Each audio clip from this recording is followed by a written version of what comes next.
सीखे। अब कुछ करने की आवश्यकता है, अपनी ताकत का एहसास कराने की आवश्यकता है। कौन मौलाना हैदराबाद से बोलता है, कौन कहां से बोलता है, इसलिए बहुत चिंता मत करिए, क्योंकि बकरे की अम्मा कब तक खैर मनाएगी आप देखते रहिए। बस बहुत दिन चलेगा नहीं ये। उन सबको मालूम है कि आने वाला समय और आने वाला दिशा क्या होने जा रही है।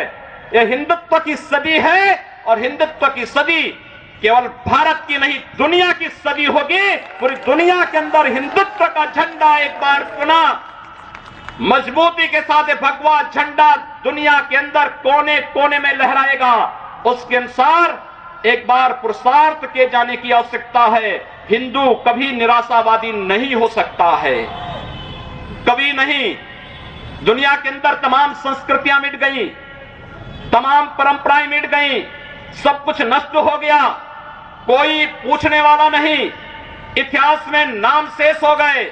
लेकिन इतनी विपत्तियों के बावजूद, हजारों हमलों को झेलने के बावजूद, तमाम षड्यंत्रों के बावजूद, अंदर और बाहर दोनों से हमलों को जूझते हुए भी अगर सनातन हिंदू धर्म मजबूती के साथ खड़ा है तो वह किसी के बल पर नहीं, इस जनता की ताकत के बल पर है। और जब तक ये आस्था सनातन हिंदू धर्म के प्रति आप सबकी बनी रहेगी, भारत माता के प्रति आपकी बनी रहेगी, दुनिया की कोई ताकत आपका बाल बांका नहीं कर पाएगा।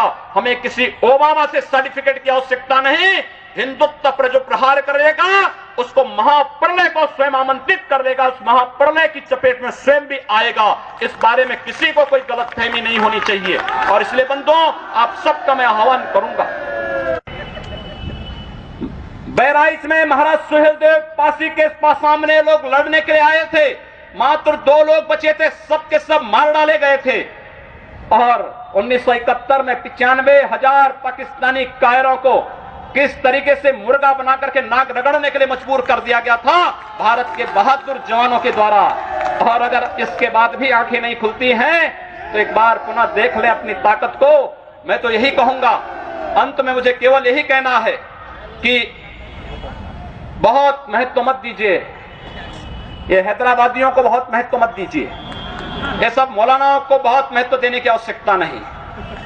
दुनिया के अंदर जहां भी जाएंगे शक की निगाहों से देखे जाएंगे। भारत का संत दुनिया के अंदर कहीं भी जाता है सम्मान की निगाहों से देखा जाता है। पूरी दुनिया के अंदर जहां भी भारत की संत परंपरा जाती है। सिंगापुर में मैं गया, मैं देर में पहुंचा, जब एयरलाइंस में बैठने के लिए हुआ तो उसने मेरे कपड़े देखे और सबसे आगे की सीट में बैठे हुए लोग वो खड़े हो गए, वो मुझे बुलाने लगे कि आप आगे। मैंने कहा नहीं, मेरी सीट पीछे। कहा नहीं आप आगे बैठिए। वहां की थाईलैंड में गए, वहां की बस में आगे की 2 सीट तो केवल संतों के लिए है, यानी मुफ्त में यात्रा करिए, जितनी यात्रा कर सकते हैं। दुनिया के अंदर कहीं भी आप जाएंगे, भारत की संत परंपरा का सम्मान है और भारतीय नागरिकों का सम्मान है। यह भारतीयता की देन है। ओबामा जी, इसके लिए किसी से हम लोगों को सर्टिफिकेट लेने की आवश्यकता नहीं। हमारा प्रमाण हमारी विरासत है, हमें जो कुछ भी मिला है वह दुनिया के सामने है। लेकिन याद रखना, अगर कोई हिंदुत्व को छेड़ेगा तो वह मानवता की बर्बादी का संदेश होगा और कुछ नहीं होगा। हिंदुत्व दुनिया के अंदर सुख और शांति का प्रतीक है और विश्व हिंदू परिषद इसका नेतृत्व कर रहा है। विश्व सुरक्षा की गारंटी हो।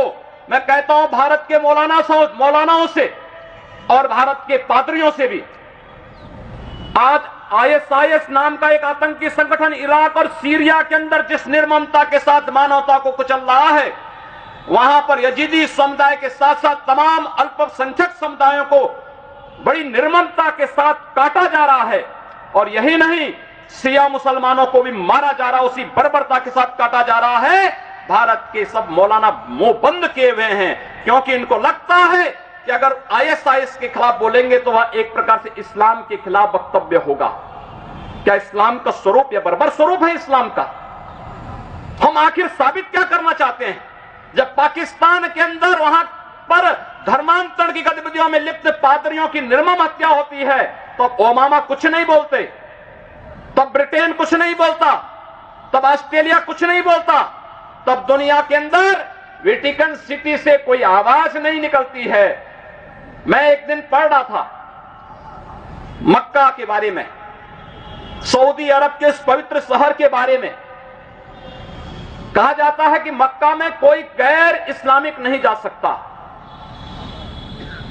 कोई गैर मुसलमान वहां नहीं जा सकता। वेटिकन सिटी के बारे में पढ़ रहा था, वहां गैर ईसाई नहीं जा सकता। लेकिन काशी हिंदुओं की सांस्कृतिक राजधानी है, धार्मिक नगरी है, काशी के अंदर सब लोग आ सकते हैं। अब उदार कौन है? यानी हमारी काशी में सब लोग आ सकते हैं, ऊंची ऊंची मीनारें बना सकते हैं, मीनारों से चिल्ला सकते हैं, तो भी हम पर आवाज, तब भी हम पर आरोप लगते हैं। लेकिन सऊदी अरब में, मक्का मदीना में कोई दूसरा नहीं जा सकता, कोई नहीं जा सकता, कोई दूसरा गैर मुस्लिम नहीं जा सकता। वेटिकन सिटी में कोई गैर ईसाई नहीं जा सकता, लेकिन उन पर कोई आरोप नहीं लगता है, आरोप हम पर लगता है। आप उन सच्चाइयों को देखिए। अगर वेद किण्वन्तो विश्वारं